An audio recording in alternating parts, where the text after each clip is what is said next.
Muy buenas tardes a todos y todas. Bienvenidos y bienvenidas al segundo encuentro sobre experiencias formativas en psicología educativa. La dinámica de la presentación de esta tarde, cada chica presenta, tiene aproximadamente 15 minutos para presentar. Mi nombre es doctora Cristiane Buto Zarzar.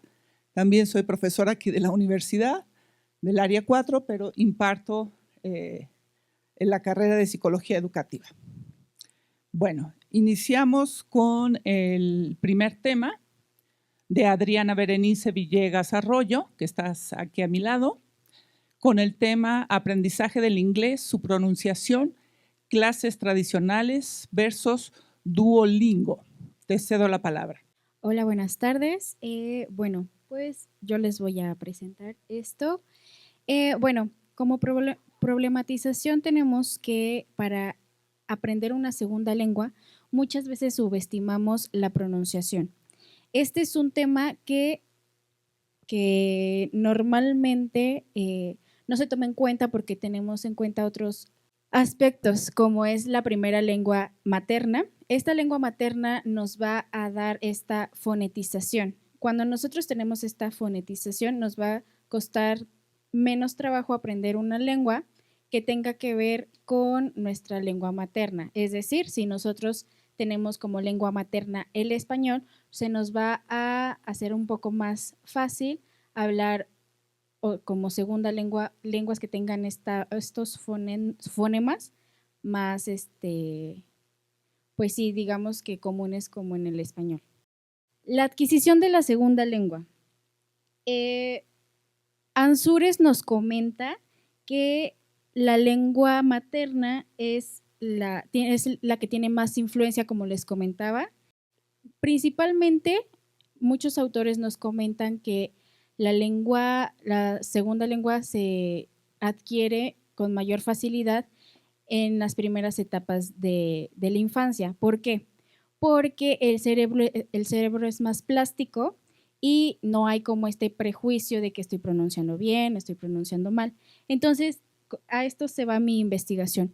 ¿Por qué los estudiantes de universidad desertan muchas veces en este aprendizaje del inglés? Muchas veces por cuestiones de pronunciación, que es a lo que me quiero enfocar, que es cuando no logran una pronunciación adecuada y desertan por otros motivos también, que es como la falta de motivación, la falta de estrategias dinámicas, como es la implementación de la tecnología en esta rama que es el inglés. Y nuestra autora Kishi fue quien realizó un experimento en donde en este experimento ella comparó los fonemas que a los hablantes de inglés les costaba trabajo para aprender el español. De igual manera lo realizó con estudiantes de inglés que hablaban español y compararon que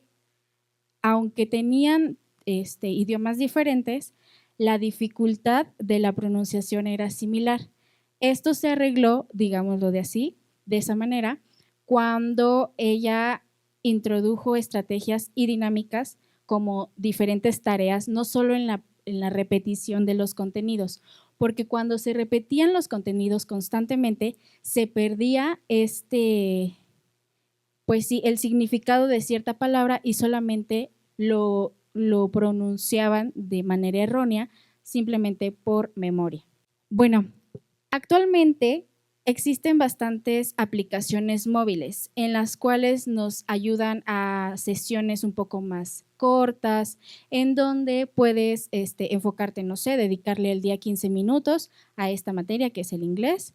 Estas aplicaciones nos ayudan a nuestra pronunciación, a la escucha activa y a aprender con juegos. En esta investigación yo voy a usar Duolingo. Duolingo se creó en el 2011 por Luis Bon y Severin Hacker. Ellos dos pues tenían estas problemáticas donde muchas personas no querían aprender inglés de la forma tradicional, por lo que esta plataforma nos va a ayudar, como bien lo mencioné, de forma dinámica a que el idioma se procese de mejor manera, significativa. ¿A qué me refiero con esto? A que los contenidos no sean más digeribles y sea un poco más accesible. El objetivo de este trabajo es comparar el impacto del uso de la aplicación Duolingo junto con las clases tradicionales. Es decir, nos vamos a centrar en un grupo focal. ¿Qué quiere decir? Nos vamos a enfocar en dos grupos, uno experimental y uno control. La investigación es empírica cuasi experimental y se va a realizar dos grupos, como lo acabo de comentar, uno en el que los estudiantes van a trabajar con Duolingo y otros en el que van a trabajar con clases tradicionales. Aquí vamos a notar el cambio de la pronunciación antes y después de la intervención. Para hacer la selección del contenido, bueno, pues nos vamos a basar en lo que los profesores de cierta materia tengan pues un plan de estudios junto con Duolingo. Digamos que vamos a hacer como una abstracción del contenido y vamos a encontrar vocales o diptongos, que es como el A, U, C, que es como el TH, que son entre otros, que son los que más se dificultan. Esto se va a tomar en cuenta los fonéticos disponibles, ya sea en Duolingo, los que tengan que ver, los que están en la clase tradicional y los que tiene Duolingo, que tengan que ver. Bueno, para hacer la selección del estudio se va a hacer un post-test. Esto quiere decir, se va a hacer una prueba para realizar los grupos.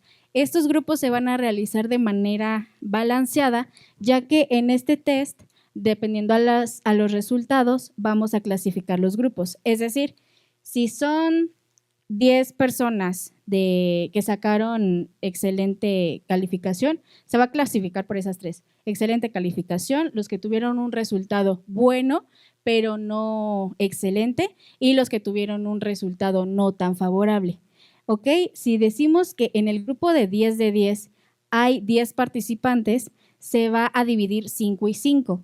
En el grupo de que no está tan buenas los resultados, pero pues es bueno, hay 12 participantes. Entonces, en este grupo va a haber 6 y 6, ¿ok? Y en el último, que no están tan buenos sus resultados, aquí vamos a ver que hay 8 participantes, entonces 4 y 4 se van al grupo control y al otro experimental. Aquí vemos el ejemplo para que quede un poco más claro. Si son 5 y 5, así se dividen, 6 y 6, 4 y 4. ¿Para qué? Para que no haya sesgo en que los que están en el grupo experimental son los que sacaron mejor calificación, o los que están en grupo control son los que menos. Entonces, para que exista este balance, para rectificar y ver si este estudio está funcionando, si Duolingo en realidad sí está funcionando, nada más es una distracción, vamos a emplear una rúbrica. En esta rúbrica vamos a definir con audios y la bitácora, donde nos dice que cierto tiempo tuvo para ensayar tanto tradicional como en Duolingo, y junto con esto vamos a realizar un cuestionario al finalizar esta sesión. ¿Para qué? Para identificar si sí hubo un progreso o no en Duolingo.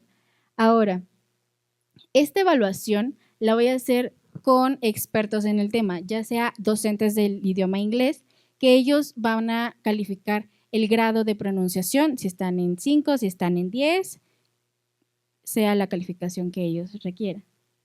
Y bueno, se pretende que los resultados que se van a obtener, vamos a realizar la comparación de estos resultados respecto a la pronunciación del idioma. Si es que sí funciona Duolingo, si puede ser una herramienta, si solamente es por tiempo ilimitado o realmente sirve. Y estas son algunas de las referencias que en el trabajo se emplean. Gracias. Muchísimas gracias, Adriana. Excelente tiempo. Pasamos con la segunda presentación de avance de tesis. Presenta Andrea García Mirelis. Buenas tardes. Bueno, mi título tentativo hasta ahora de mi proyecto de tesis es Percepción de los docentes sobre educación inclusiva en primaria en la Ciudad de México. Mi modalidad de titulación es un informe de investigación empírica cualitativa. Dentro de la problematización y relevancia, me he dado cuenta hasta este momento que la mayoría de las investigaciones suelen ser de tipo cuantitativo, por lo que me parece importante que mi investigación haga un aporte en la investigación de tipo cualitativa. Además de que estas investigaciones se han enfocado mucho en el nivel de educación superior en México y en otras partes del mundo, pero en este caso yo me voy a enfocar en el nivel de educación primaria, esto para conocer a profundidad la percepción de los docentes. Dentro de mi problematización encontramos que en la Ley General de Educación del 2019, en el artículo 64, nos señalan que el docente y la comunidad educativa tienen que garantizar la formación de todo el personal docente. Esto para que en el ámbito de sus competencias contribuyan a identificar y eliminar las barreras para el aprendizaje y la participación y presten los apoyos que los educandos requieran. He aquí donde entra ya mi pregunta de investigación, porque pues en el marco normativo nos plantea una cosa, ya en la realidad los docentes en las aulas pues ya son otras situaciones. Mi pregunta de investigación es, ¿qué desafíos enfrentan los docentes al desarrollar prácticas inclusivas en el aula? Esto me parece muy importante, es una pregunta que realmente desde un principio me ha movido porque pienso que ellos están como en una obligación de cumplir ciertos estándares que como tal la normativa les impone, pero al final la realidad pues viene siendo otra, ¿no? También entre algunos datos que he encontrado al estar investigando, tenemos un estudio del INEGI en el 2024 en el que la Ciudad de México a nivel país se encuentra en el 6º lugar en con una población con discapacidad. Esto es un 8.3% en mayores de 5 años, por lo cual considero que es importante que los docentes pues, se encuentren capacitados para poder atender estas, ya sea a un alumno con discapacidad, neurodivergencias, pero muchas veces no es que ellos no quieran o no puedan realizarlo, tal vez no tienen el conocimiento. Y bueno, dentro de mis conceptos más importantes y los autores que he encontrado, tengo a Booth y a Ainscough, que nos habla sobre la inclusión, educación inclusiva. La inclusión se concibe como un conjunto de procesos orientados a eliminar o a minimizar las barreras que limitan el aprendizaje y la participación de todo el alumnado. La inclusión está ligada con cualquier tipo de discriminación y de exclusión. También otro de mis referentes ha sido sobre todo la ENEI, la Estrategia Nacional de Educación Inclusiva, la cual nos da pues muy de lleno realmente lo que son las prácticas inclusivas, nos habla sobre las barreras de aprendizaje y la participación. Pienso que es importante que los maestros conozcan este tipo de texto porque ahí nos habla de lleno totalmente sobre la inclusión y es sumamente importante que saber si ellos realmente conocen este documento, porque al final ahí nos da una explicación muy amplia, pero también es una verdad que a los docentes muchas veces los llenan de documentos que quizás por tiempo ya no los revisan. Entonces la ENEI me parece que debe de ser tomada en cuenta y ahorita en lo que he estado investigando la he tomado mucho para mis conceptos principales. Pasando a mi metodología, lo que planeo hacer es entrevistas a profundidad. Mi técnica de recolección de datos van a ser entrevistas a profundidad. Voy a elegir a 4 participantes.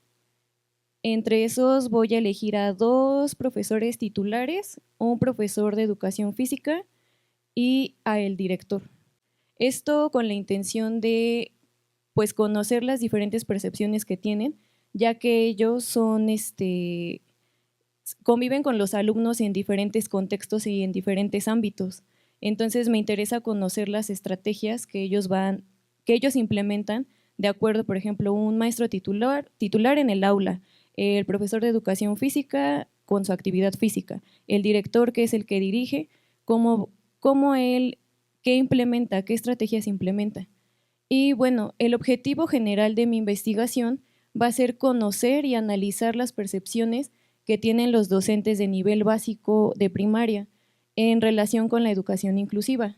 El tipo de estudio que yo elegí es un estudio de caso que se va a desarrollar en la Escuela Primaria Estado de Querétaro, que es una escuela pública de jornada ampliada con ingesta.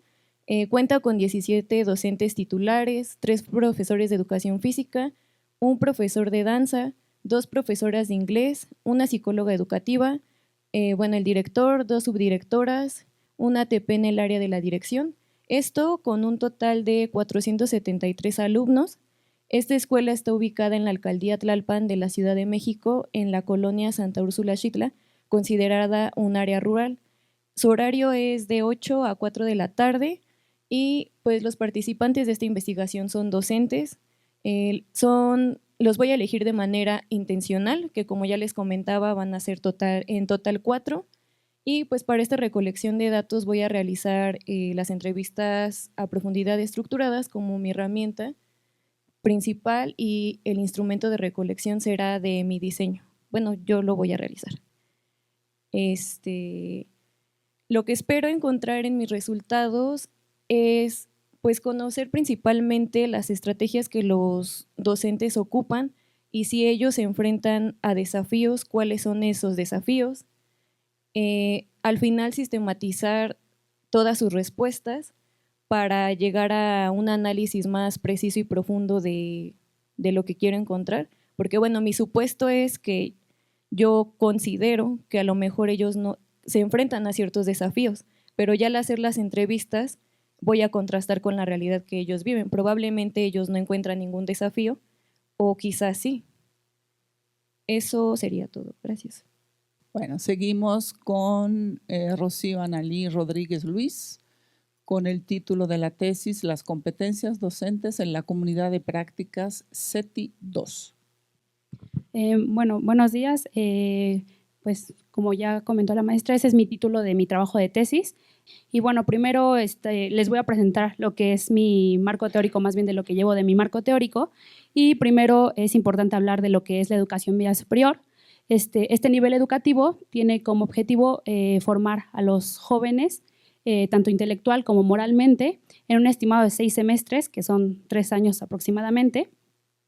Y bueno, el alumno debe de adquirir ciertas habilidades, primero para ingresar, si él lo desea, ¿verdad? Ingresar al nivel superior o insertarse en el mercado laboral. Y bueno, así como el alumno requiere un perfil de egreso y un perfil de ingreso, el docente también tiene que cumplir con una serie de habilidades y aptitudes que le servirán justamente para su ejercicio en el aula. Y bueno, hablando específicamente de los CETIs en el contexto de la educación media superior, estas escuelas, que son los Centros de Estudios Tecnológicos, Industriales y de Servicios, son fundados aproximadamente en la década de los 70s, pues derivado de que surgen distintos subsistemas dentro de este nivel educativo.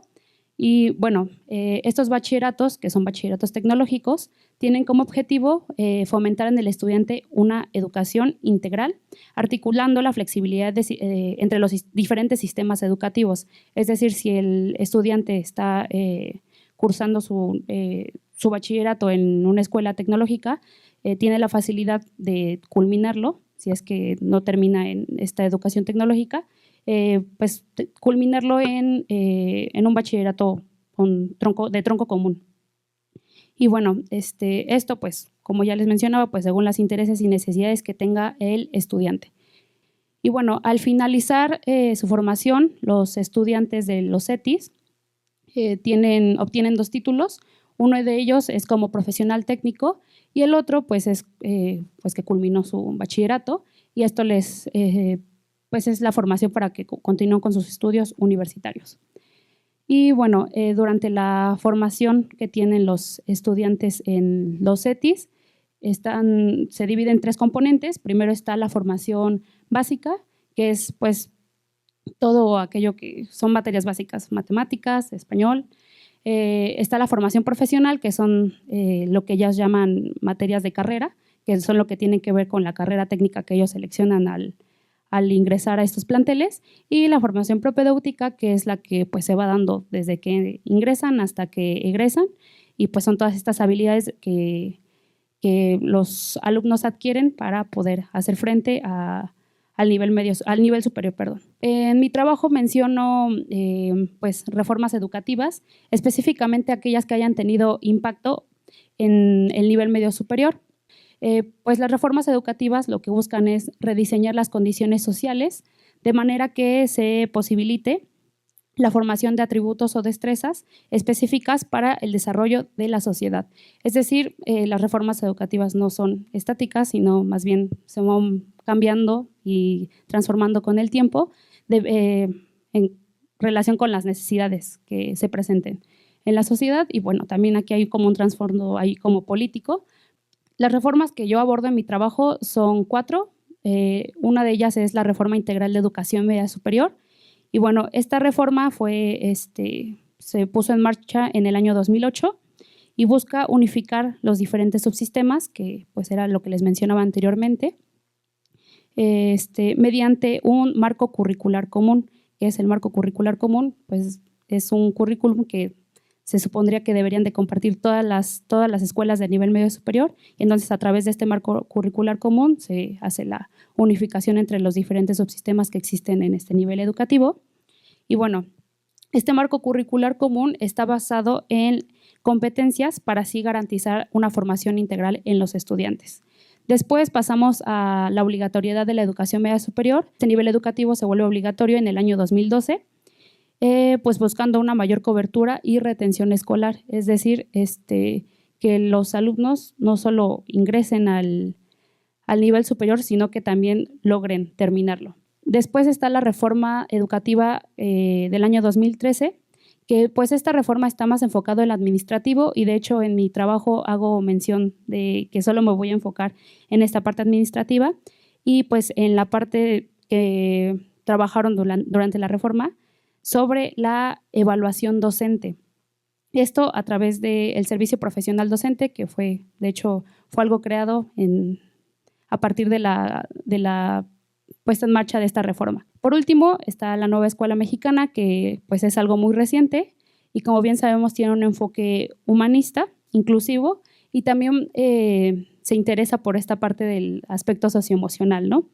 Y se busca que dentro de las escuelas se aborden temas en relación al bienestar socioemocional y al desarrollo del pensamiento crítico en los estudiantes. Y bueno, también aquí entra el papel del docente, y esto de la nueva escuela mexicana busca que el docente tenga un vínculo más humano con los estudiantes, es decir, que no haya como una relación jerárquica entre docente y estudiante. Y hablando acerca de lo que son las competencias docentes, Perrenau, que es el autor que se especializa en este término, define las competencias docentes como un conjunto de habilidades y acciones que durante el desempeño y práctica educativa debe de demostrar el docente. Estas habilidades y acciones pues mayormente son exigidas dentro de pues, su práctica docente, y pues hay algunas tareas o actividades que a lo mejor le exigen como habilidades o acciones específicas. Y bueno, las competencias se dividen en dos dimensiones. La primera dimensión es la dimensión social, que tiene que ver con todas estas habilidades que adquiere el docente a través de su práctica educativa, es decir, meramente todo lo que aprenden en su vida profesional. Y la dimensión personal, que son aquellas habilidades que pues aprende día con día como ser individual. Hablando de la comunidad de práctica, yo retomé este concepto de comunidad de práctica porque considero que define mejor qué es lo que pasa dentro de una escuela. Y bueno, las comunidades de prácticas son grupos de personas que comparten prácticas en común. Pues estas prácticas son recurrentes y son estables en el tiempo. Ponía el ejemplo de la escuela. La escuela es una comunidad de práctica. El grupo de docentes es pues el grupo de personas que comparten una práctica común. Esa práctica común es la práctica docente.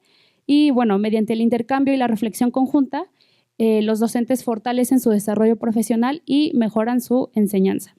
Y bueno, ¿qué es lo que me llevó a trabajar, o más bien a interesarme, a meterme en este tema?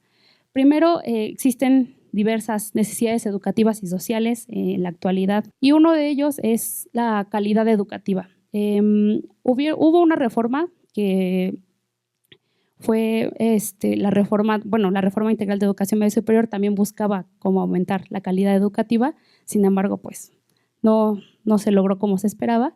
Y bueno, es esta parte de la calidad educativa que busca lograr la formación de jóvenes críticos, autónomos y competentes. Eso todavía está en proceso. También es esta parte de equidad e inclusión, que tiene que ver con todo el acceso y permanencia de los estudiantes, específicamente en contextos vulnerables, y pues la vinculación con el trabajo y la educación superior, es decir, que se formen a los estudiantes para que ellos puedan elegir para qué camino se van. Y bueno, está esta parte del desarrollo de competencias, no solo en los docentes, sino también en los alumnos, priorizando las habilidades sobre la memorización, el uso de las TICs por parte de los docentes, educar en valores, fomentando esta parte de la ciudadanía, la responsabilidad social y humanista y el bienestar socioemocional, atendiendo la salud mental no solo de los estudiantes, sino también de los docentes. Y bueno, específicamente mi trabajo surge porque la mayoría de los docentes en el nivel medio superior no cuentan con una formación pedagógica o una formación docente, y considero importante que se reflexione acerca del papel del docente dentro de la práctica educativa y pues también resaltar como la importancia, ¿no?, de su compromiso ético como docentes. Y bueno, ¿cuál es el papel de nosotros como psicólogos educativos? Primero, acompañar, ¿no?, a los docentes, al menos en que es mi trabajo, en la elaboración e implementación de estrategias para mejorar su colaboración, participación y resolución de conflictos en las comunidades de práctica y pues orientar a los docentes para ajustar sus competencias a las diversas necesidades que tienen los alumnos. Y bueno, ya por último está mi objetivo, que es identificar las competencias docentes que tienen los profesores del CETIS número 2 y así ellos puedan reflexionar acerca de las mismas. Y como método, bueno, el CETIS es una institución ubicada en la delegación Coyoacán. Hay aproximadamente 42 docentes y voy a aplicar entrevistas estructuradas. Y como criterios para la selección de docentes que van a participar en las entrevistas, primero pues está la disponibilidad y el interés por participar, conocimiento y experiencia frente a las principales reformas educativas, y para ello se pide que tengan mínimo de experiencia docente frente a grupos de nivel medio superior 15 años, que es como a partir de la primera reforma, que es la del 2008, entonces por eso pongo ese rango de tiempo, y pues también haber participado en procesos de actualización docente. Y bueno, como resultados esperados, se pretende identificar las competencias docentes de los maestros del CETIS 2 y pues así poder realizar una comparación sobre lo que comparten los docentes en las entrevistas y lo que yo abordo dentro de mi marco teórico. Y bueno, estas son como las referencias principales y pues eso sería todo. Gracias. Ajá. Pasamos a la última presentación, percepción de autoeficacia y conocimientos TRAC en el uso de las TIC en docentes de primaria. Presenta María Leonor González Hernández. El título de mi tesis es Percepción de autoeficacia y conocimiento TEPAC en el uso de las TIC en docentes de primaria. Vamos a partir de una problemática real que hemos vivenciado y que se puntualizó principalmente a partir de la pandemia. Ya se veía anteriormente, pero a partir de la pandemia se puntualizó estas vivencias. Una es la evidencia que las TIC transformaron nuestra vida educativa. La manera de enseñar de manera global han impactado en la enseñanza. Sin embargo, el tener acceso a una computadora no nos garantiza que la sepamos usar. El tener acceso a una tecnología no garantiza que sepamos usarla de manera correcta y pedagógica para los educandos. Entonces, implica que muchos docentes, su formación era limitada. Sí tenían manejo de la computadora, sí tenían manejo de algunas tecnologías, pero nosotros lo vimos como estudiantes, porque ingresamos cuando estábamos en etapa de pandemia, que había profesores que la cámara les daba en las cejas y nunca le conocimos el rostro. Había profesores que utilizaban el pizarrón como proyección, ¿no? Entonces, no quiere decir que no tenía un dominio de contenido, sino del manejo de la tecnología. Y eso implica el TEPAC. El TEPAC implica el manejo no solamente de la cuestión curricular, no solamente de la cuestión pedagógica, sino también utilizar la tecnología de manera adecuada para aprovechar todos esos recursos y condiciones para el aprendizaje. Y eso faltaba un dominio. No quiero decir que en todos. Muchos sacaron a flote esos retos, ¿no? Pero otros se quedaron ahí. Y mi preocupación no era sobre el nivel superior, sino qué pasaba en la educación básica, qué pasaba con los maestros de primaria. Entonces, tenían riesgos de saturaciones digitales. Dicen, ya me llegaron muchos mensajes, ya no los leo. Había también una necesidad de buscar estrategias formativas. Surgieron diferentes plataformas y también hubo quienes utilizaron los recursos que ya se tenían. Por ejemplo, el uso del Facebook o el WhatsApp u otras redes, ¿no? Otros instrumentos. Entre ellos, vimos que había una serie de habilidades o conocimientos que tenían que tener de un dominio de la información conceptual, de tener un medio de comunicación, de una creación de contenido y también trabajar con sus alumnos sobre la seguridad cibernética. Y también ellos, porque a veces tenían acceso a información que era de dudosa procedencia, ¿no? Entonces, aquí la idea era cómo esa información también les ayudaba a resolver problemas educativos o problemas durante su didáctica. Y bueno, para ellos les menciono mis preguntas. ¿Cómo manejan los docentes el modelo TEPAC? ¿Qué fomentan? ¿Fomentan la cultura digital? ¿Qué competencia TEPAC poseen y cómo las aplican? ¿Qué factores contextuales influyen en su implementación?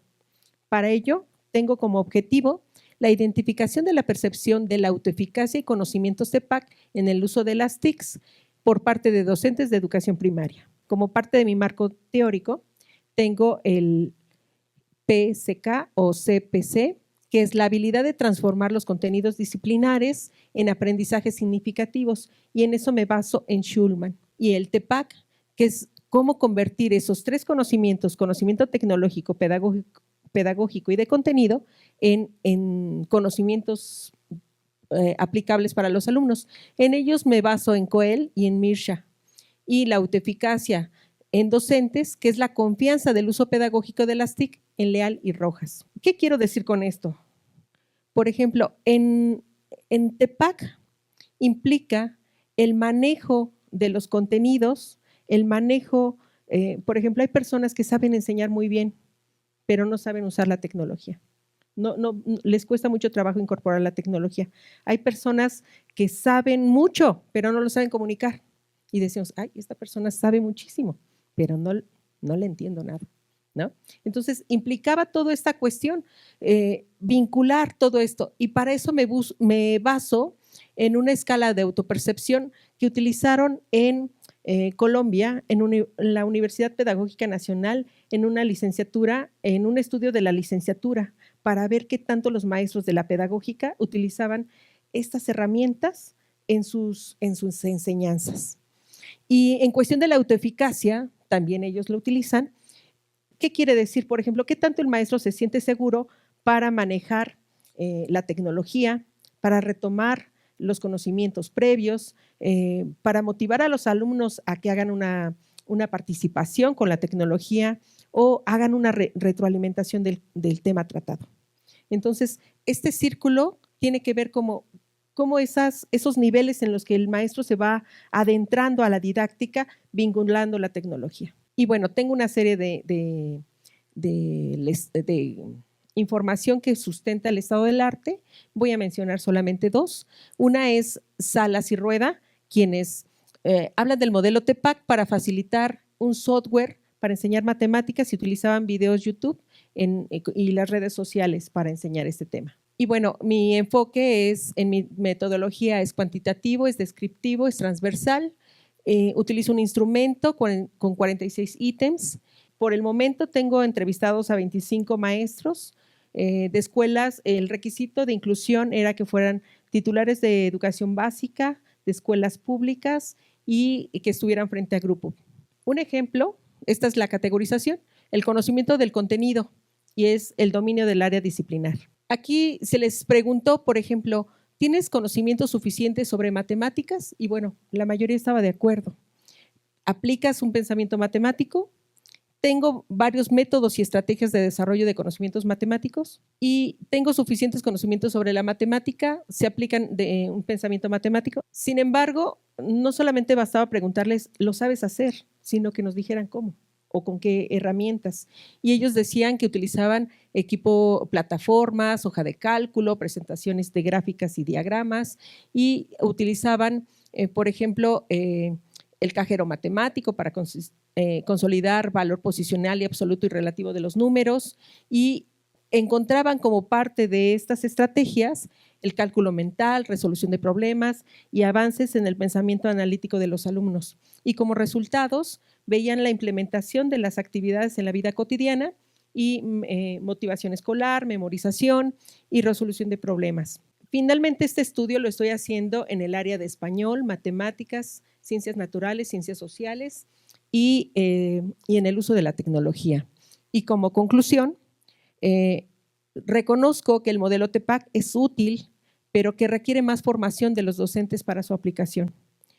Es una conclusión temporal porque todavía me falta hacer más investigación. La autoeficacia influye en la disposición del docente y tiene que ver también con una conceptualización. Si ellos reconocen que es importante la retroalimentación o no la reconocen, ¿no? Por ejemplo. Y es clave fomentar una cultura digital crítica en las aulas desde una formación inicial y continua. Son parte de mis referencias. Gracias por su atención. Bueno, pasamos a la sesión de preguntas. Bueno, primero felicitarlas a las 4. Me da mucho gusto verlas aquí, después de haberlas visto en las aulas. Tengo varias preguntas para el de Duolingo a nivel metodológico.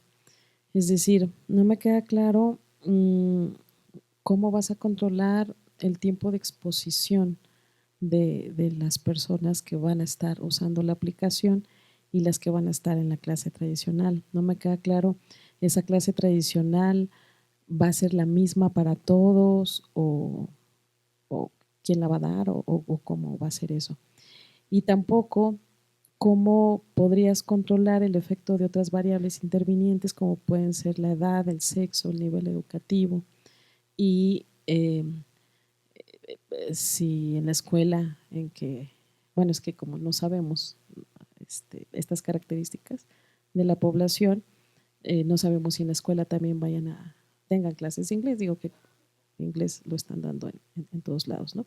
Entonces, si haces una asignación importante en el grupo control, en el grupo experimental, pero sí hay como muchas variables interviniendo ahí y no me queda como muy claro, sobre todo en el Duolingo porque es una aplicación en donde te conectas pues cuando quieres, ¿no?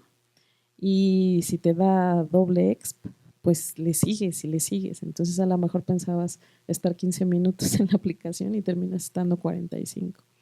Y luego te mete cosas como que compites con otras personas y entonces quieres llegar al primer lugar y le sigues, ¿no?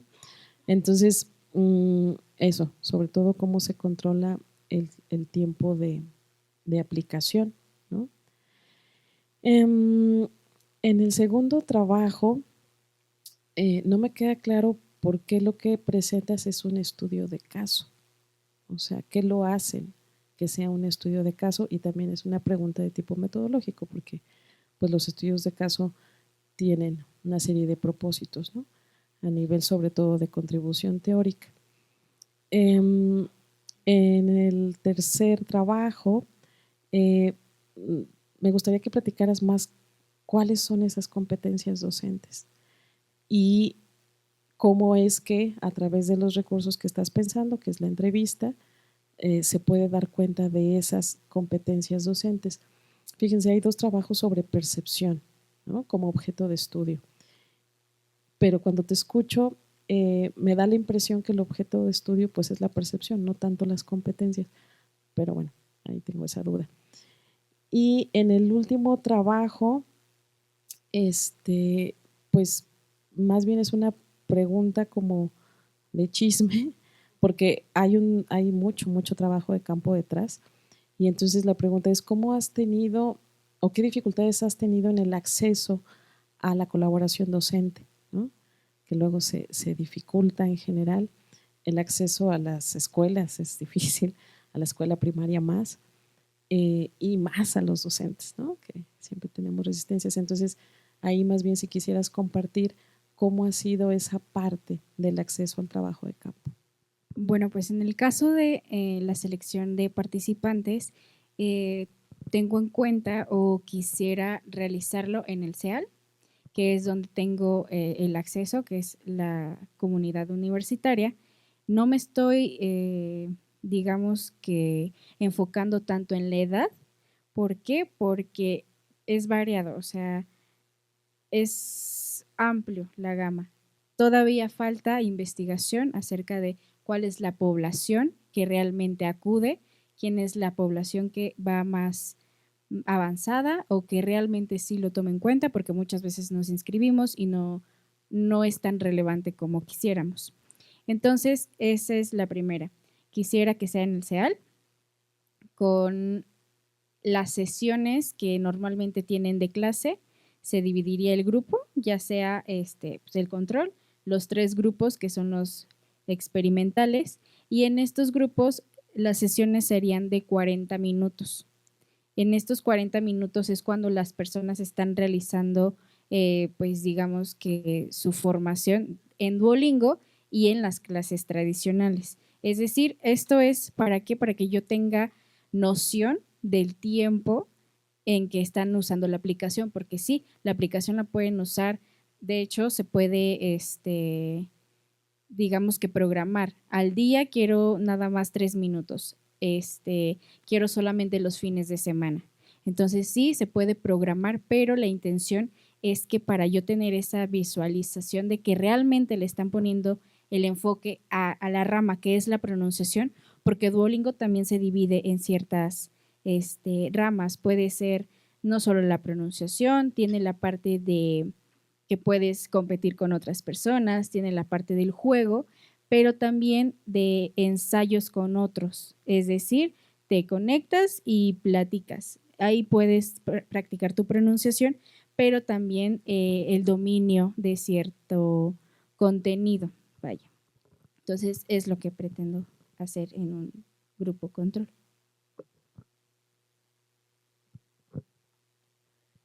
Bueno, en relación a la pregunta de por qué elegí un estudio de caso, para mi metodología cuando la estaba realizando, yo consideraba que no entraba en otros estudios como etnográficos o fenomenológicos.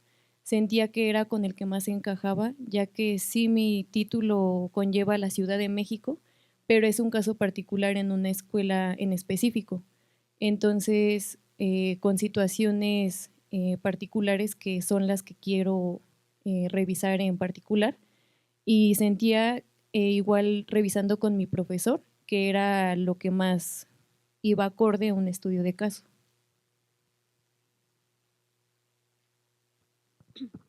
Bueno, con respecto a lo que me pregunta, primero, eso no lo puse ahí en la presentación meramente por cuestión de tiempo también, pero en mi trabajo hago mención de 8 competencias docentes que que retomo a partir del acuerdo 477 establecido por la SEP en el 2008 y que desde el 2008 no se han actualizado esas competencias docentes que de hecho así lo marcan como las competencias con las que el docente de educación media superior debe de contar. Primero está la parte de la organización de su formación continua a lo largo de su trayectoria profesional, que tiene que ver con esto de la capacitación y la actualización docente. Después, que domine y estructure los saberes para facilitar las experiencias de aprendizaje significativo en los estudiantes, que planifique los procesos de enseñanza y aprendizaje, que lleve a la práctica procesos de enseñanza y aprendizaje de manera efectiva, es decir, que no solo se quede la planeación en planeación, sino que realmente se baje a la práctica, evaluar los procesos de enseñanza y pues los procesos de enseñanza y aprendizaje con un enfoque formativo. También está esta parte de la construcción de ambientes para el aprendizaje autónomo y colaborativo de los estudiantes. Y por último está la participación en proyectos de mejora continua de esa escuela y apoyo a la gestión institucional.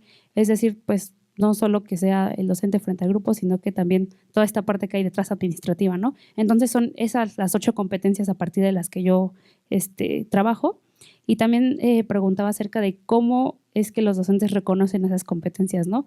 O sea, yo lo que tengo pensado aplicar en esas competencias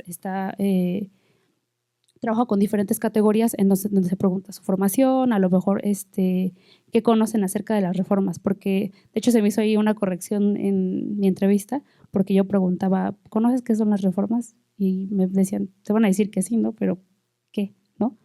Entonces, pues yo lo que pienso hacer es meramente a través de las preguntas que voy a hacer, que están en relación a estas 8 competencias, y pues identificar, ¿no? Y poder hacer una comparación de si los docentes, lo que mencionan los docentes en las entrevistas se relaciona con lo que realmente deberían de saber, lo que está marcado, digamos, en los documentos.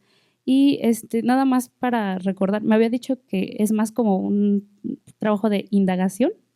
No, o sea, como vas a usar entrevista, pues yo te puedo decir, yo sí planeo, pero creo que con eso no evalúas mi competencia docente de planear. Es decir, se requeriría observación, revisar mi plan o entrevistarme a raíz del plan, ¿no? ¿Qué te pasa en el plan?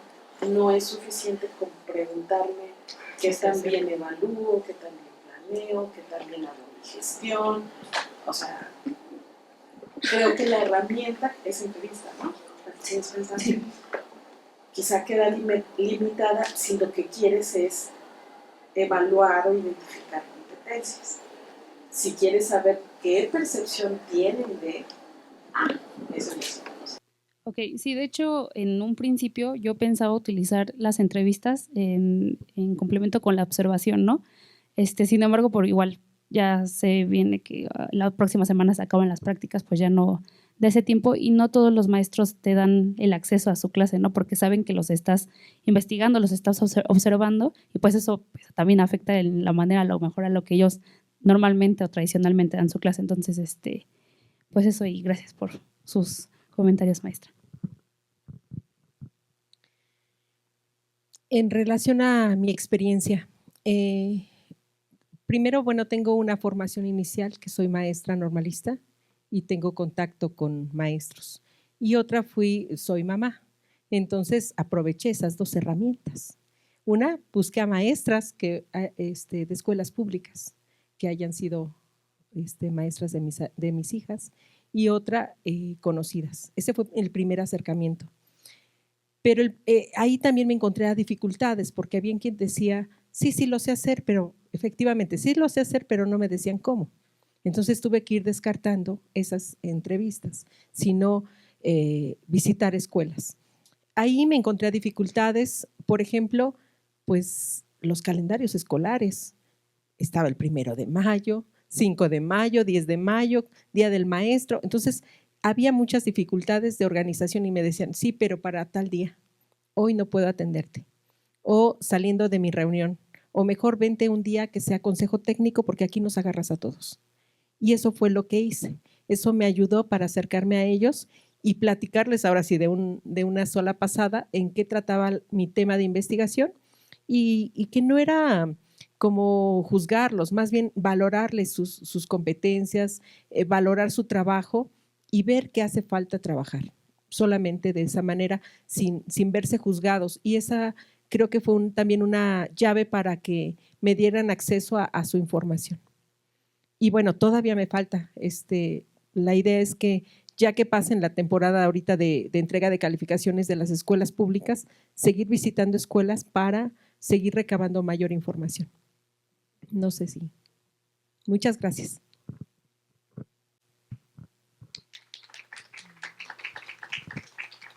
¿Alguien tiene alguna pregunta? Si no, yo las tengo. Bueno, yo soy preguntona. Primero para ti. Bueno, primero, antes que todo, felicitarlas. Creo que llegar a este momento es un esfuerzo importante, pero claro que necesitan avanzar, ¿no? Y para eso están aquí, para llevarse la retroalimentación. Sobre el primer tema, Berenice, Adriana Berenice. Adri. Aprendizaje de inglés, su pronunciación, clases tradicionales versus el Duolingo, ¿no?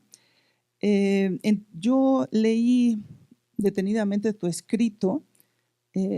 Claro que es un primer acercamiento, como el tuyo, como el de tus compañeras, pero no queda claro cuál es el marco de referencia o marco teórico que vas a tomar para tu estudio, ¿no? O sea, eso se refiere al segundo idioma, ¿no?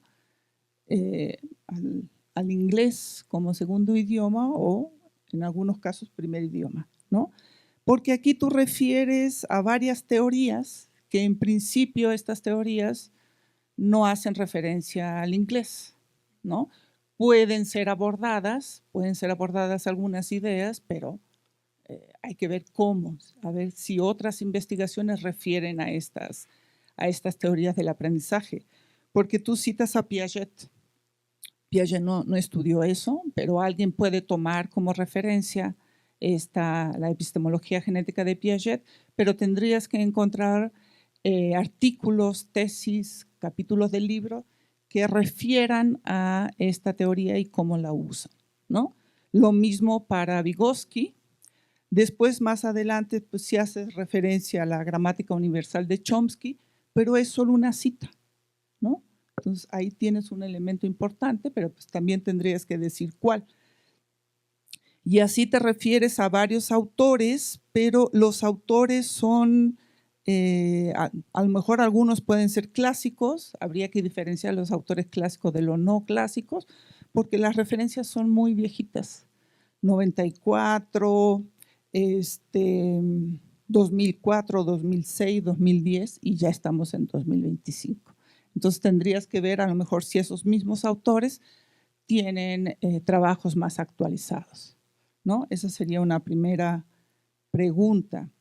La segunda es sobre esta aplicación Duolingo, que es una aplicación gratuita. Yo abrí, vi los jueguitos, una serie de cosas que hay, pero la pregunta es ¿por qué el Duolingo? ¿Y cuál sería la diferencia entre usar una aplicación, digamos, comercial a un software educativo? Si tú ya buscaste alguna herramienta, algún software educativo que sea usado para el idioma inglés, que con certeza lo hay, ¿no? No soy experta en el tema, pero sí lo hay. Entonces, eso yo creo que es importante, porque también ahí tendrías que controlar, como decía nuestra colega, el tiempo que van a estar ahí, qué van a usar, si los juegos, todas las características que tiene la propia aplicación, ¿cómo vas a controlar ese uso? ¿No? Porque es una investigación, tendrías que tener algún tipo de control sobre eso. No se dice. No es necesario que lo digas ahora ni que lo respondas, pero que lo vayas pensando, ¿no? Tú dices que vas a trabajar con el CEAL, con los estudiantes que estudian aquí en el CEAL. O sea, los estudiantes de licenciatura. Supongo que de la carrera de psicología educativa. O los que se matriculen de distintas licenciaturas, porque hay de licenciatura, creo que solo de los de licenciatura, ¿no? Entonces tendrías que también definir una población, ¿no? Si son los estudiantes de qué carrera, con qué edad, en fin. Porque eso te puede dar algunas diferencias, ¿no? Y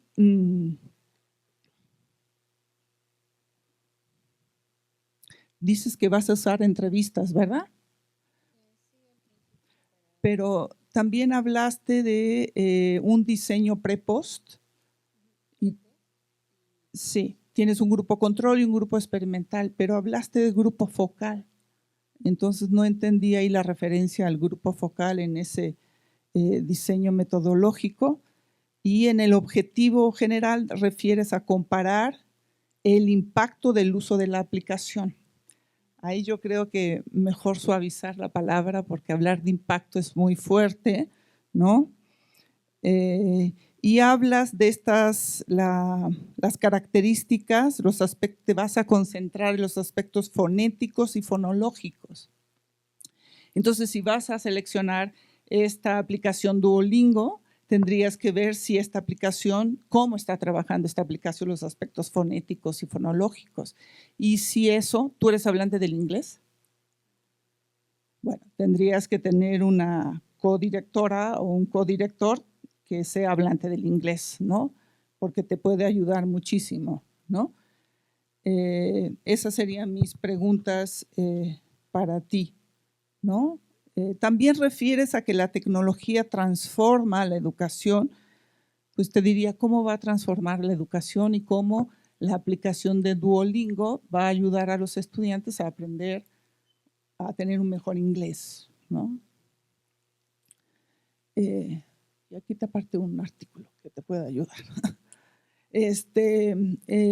Para la número 2, percepción de los docentes sobre educación inclusiva en primaria en la Ciudad de México, ¿no? Andrea, refieres a que es una investigación cualitativa. Tendrías que especificar qué tipo de investigación cualitativa, porque decir cualitativo es muy amplio, ¿no? Y eso, claro, en función de lo que quieres, o de los resultados que quieres obtener, tu objetivo, en fin.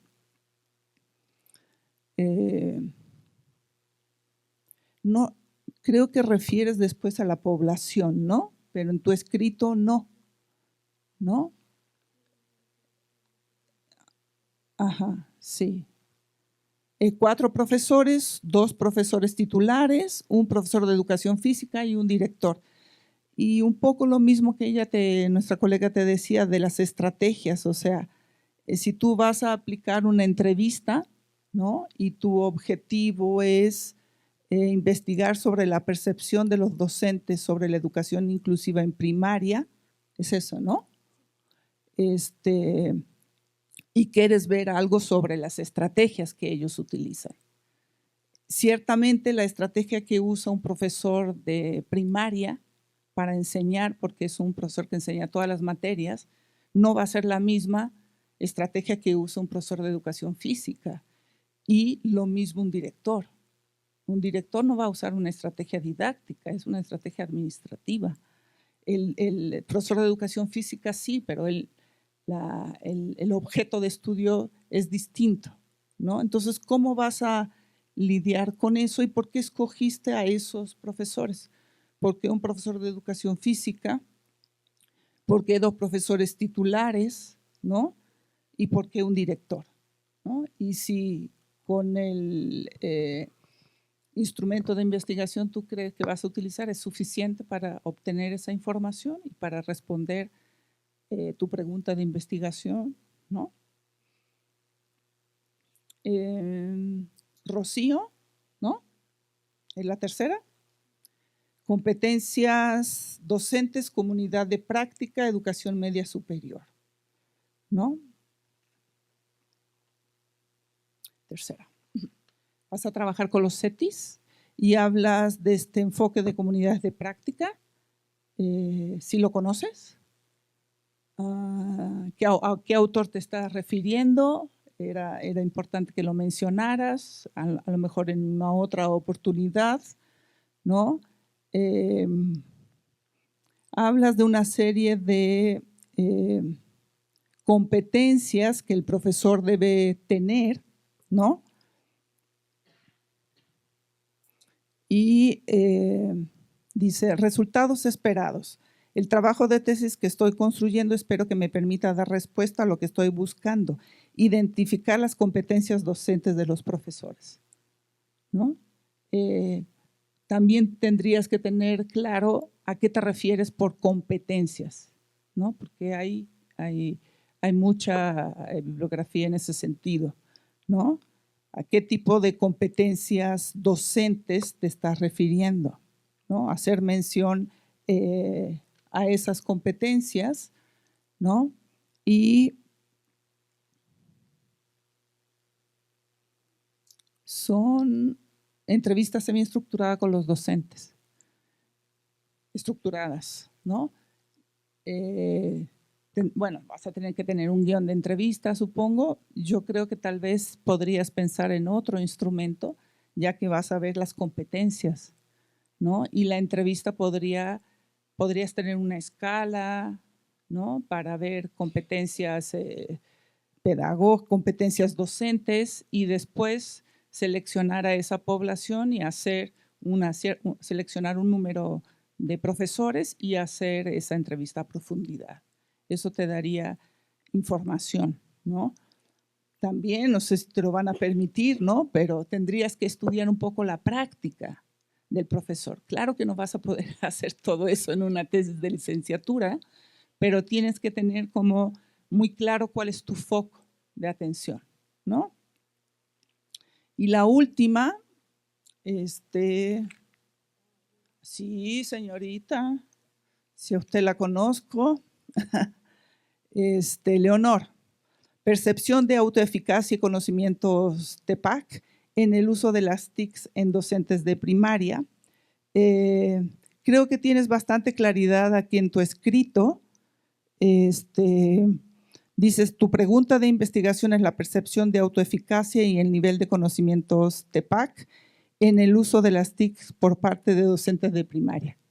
Pero en tu presentación colocaste, y hace referencia a esta escala TEPAC que fue inicialmente desarrollada por alguien, que fue aplicada por alguien de Colombia, ¿no?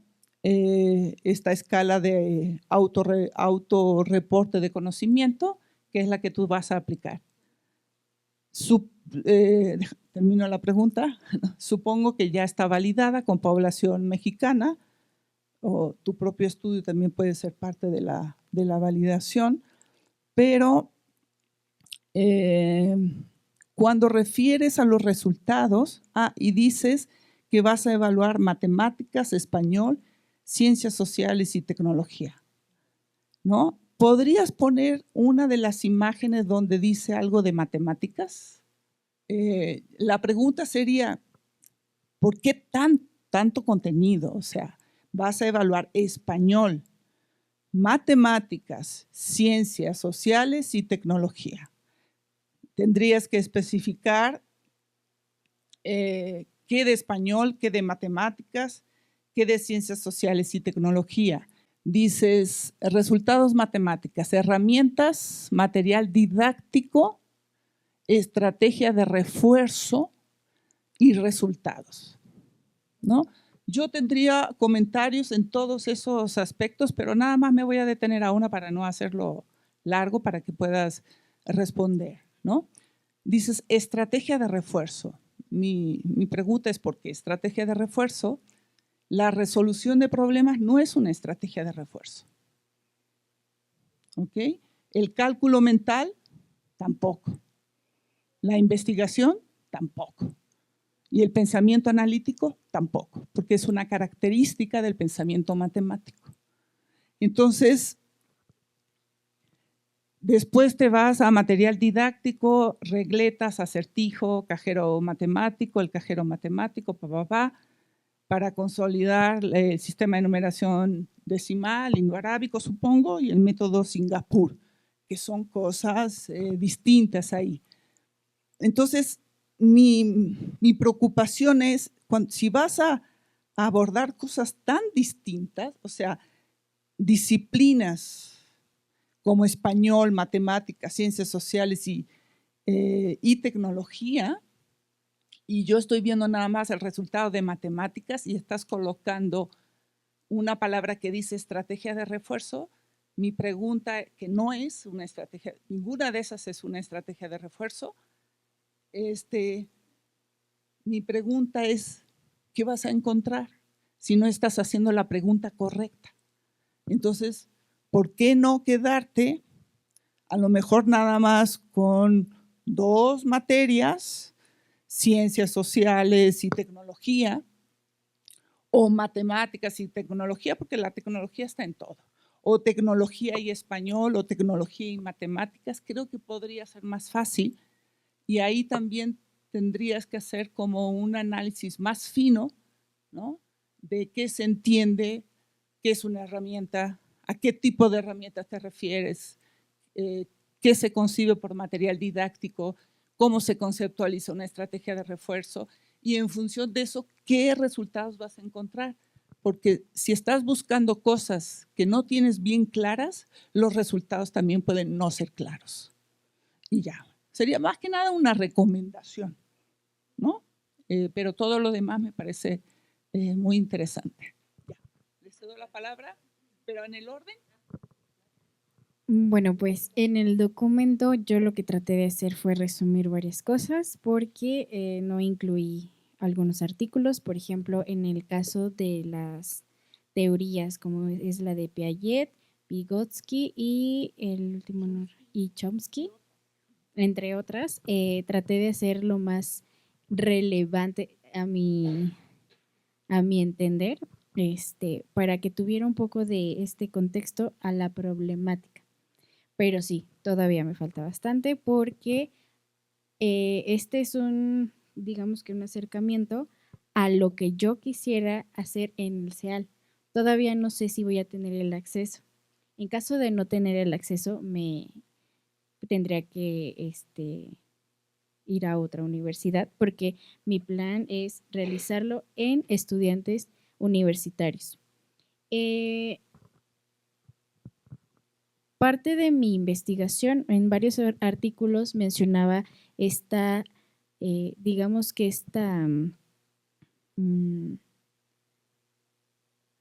los alumnos que no egresan, bueno, los alumnos dejaban inconclusa esta asignatura ya que se les complicaba mucho la pronunciación, no les gustaba el inglés, era muy repetitivo, muy aburrido. Entonces, por eso se me hizo importante acudir a una plataforma.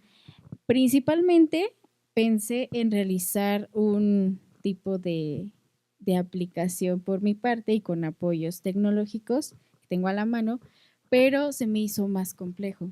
Entonces, por eso decidí agarrar a Duolingo, porque se me hace una plataforma accesible. No, sí tiene un costo para ciertas herramientas, pero es una plataforma accesible que puede tener el celular, la tableta, la computadora. Es muy accesible ante estos métodos tecnológicos, vaya. También una de los artículos mencionaba que los alumnos se distraían bastante con el celular. Entonces no estaban poniendo atención a la clase y lo que hacían era o estar en WhatsApp, estar en videos. Entonces, canalizar esa distracción a algo significativo o algo de provecho. Por eso decidí implementar Duolingo. Sí, hay más plataformas, pero por lo regular los artículos que encontraba eran extranjeros, ya sea de inglés, de chino a inglés, de español a inglés, pero muy pocos, entonces los tenía que traducir. Entonces también por esa parte no hay tanta información.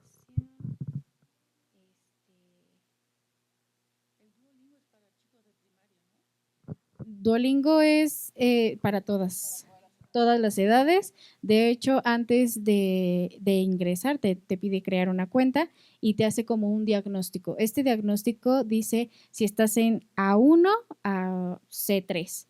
Muchas veces solamente es para práctica o otras son para aprenderlo, dependiendo ya sea de la edad, de la formación académica, no importa, es con base a lo que tú ya tienes de tu aprendizaje.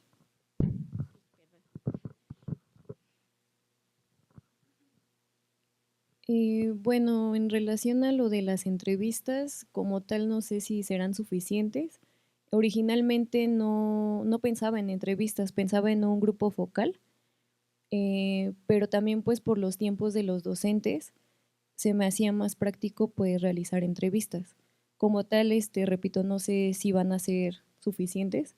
Ahorita con la recomendación que me hacen, pues voy a replantear ese punto. Y sobre mis participantes, yo quería que fueran 2 titulares que fueran de distintos grados, el profesor de educación física y el director, ya que quería yo realmente conocer las distintas perspectivas de cada uno, ya que precisamente pues se desarrollan en distintos contextos. Entonces, por decir un ejemplo, que tengan un alumno con discapacidad y que la escuela no cuente con esa accesibilidad, ¿no? O sea, por ejemplo, que no tengan una rampa. Entonces, ¿qué hace el director? ¿Realmente le da un seguimiento o él es como no muestra interés? O sea, ¿qué actitud, qué es lo que él implementa, ¿no? En el caso del docente titular, también el que realiza en el aula. Y ya, por último, el profesor de educación física, también el que qué hace para que el alumno no sea nada más como integrado en una clase, sino que realmente sea incluido. Por eso fue que decidí tomar pues diferentes ámbitos, bueno, sí, contextos de mis participantes. Ahorita ya replanteándomelo, no sé si es mucho o realmente debería enfocarme solamente en los docentes titulares y hasta ahí. Pero ese era como mi objetivo al elegirlos así, con esa variedad, por así decirlo. Bueno, con respecto a las preguntas que se me hacen, esto de qué competencias docentes, ya lo había mencionado, no lo menciono en la narrativa que mandé, meramente por el límite que nos da, y tampoco lo puse en la presentación por mera cuestión estratégica, ¿no? De tiempo. Pero pues eso sí lo menciono en mi documento, ¿no? Que lo retomo del acuerdo 477 publicado por la SEP. Y con respecto a los instrumentos que ocupo, pues también en un inicio creo que para mí las entrevistas era como lo más factible o lo más fácil, ¿no? Por cuestiones de tiempo y también por cuestión pues del acceso, ¿no? Que a lo mejor los docentes me podrían dar a través, no sé si aplicaba la observación, no sé si los docentes hubieran estado dispuestos o a lo mejor y sí, pero como ya mencionaba anteriormente, la actitud del docente pues cambia cuando saben que están observando algo, ¿no? Entonces, pues eso. Gracias. Gracias, doctora, por sus recomendaciones. Yo parto de una investigación previa y aquí el TEPAC ya se utilizó en secundaria, en geografía, en bachilleratos, en matemáticas, en diferentes líneas y mi propuesta fue retomar esta de Colombia porque hablan para educadores de pedagogía. Y aquí lo quiero aplicar en maestros de educación básica. Y el maestro de educación básica no nada más da español, no nada más da matemáticas. Entonces, su formación tiene que ser en el área sociales, naturales, sin decir ahorita, si vinculamos todavía a la nueva escuela mexicana, tendría campo formativo, no sé, una serie de temáticas, pero ahorita como línea general de conocimientos fueron así. Tú tienes conocimientos básicos o qué tanto te consideras que tienes estos conocimientos en matemáticas, decían, muy bueno, regular. ¿Cuáles son los conocimientos que tienes? Esto es lo que contestaron. Nos falta todavía como el análisis. Quizás, pues como dice usted, no son las respuestas correctas porque implica que a veces ellos saben aplicar, pero no saben si era estrategia o era metodología o era tal cosa, ¿no? Esa es su percepción. Y en relación a si es correcta o no, es parte del análisis que voy a realizar. Si cumplen con esos conocimientos básicos para el dominio, si cumplen conocimientos básicos para el manejo pedagógico, porque si decimos es material didáctico y realmente no era material didáctico, entonces faltaría a lo mejor otro recurso de ver sus prácticas, ¿no? Tengo también dentro del TEPAC, tienen rúbricas para evaluar la práctica docente, pero eso implicaría ampliar más la investigación. Hasta el momento es lo que tengo, que es esa recabación de información y me falta el análisis. Y yo le agradezco la observación porque finalmente pues es muy amplio toda la gama, pero al ser de primaria, mi interés es que sea de todos los conocimientos que ellos enseñan. Gracias. Son recomendaciones en función de la experiencia que uno tiene. Yo creo que cuando se va a trabajar con tecnología hay que tener mucha claridad si vas a trabajar con alguna aplicación, aunque sea de uso extendido, ¿no? Como es el TEPAC, o si es un software educativo y si fue creado con esos fines, porque es distinto. Y si usas algo, un software que fue creado con fines educativos, tienes tienes un sustento teórico y metodológico más fuerte, puedes encontrar publicaciones a nivel internacional en revistas de prestigio, en fin. Pero nada impide que se trabaje también con otras aplicaciones, obviamente, ¿no?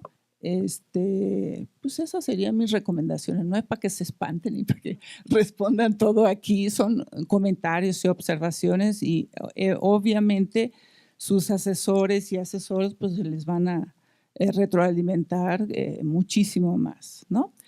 No sé si alguien tenga algún otro comentario o pregunta que quiera hacer.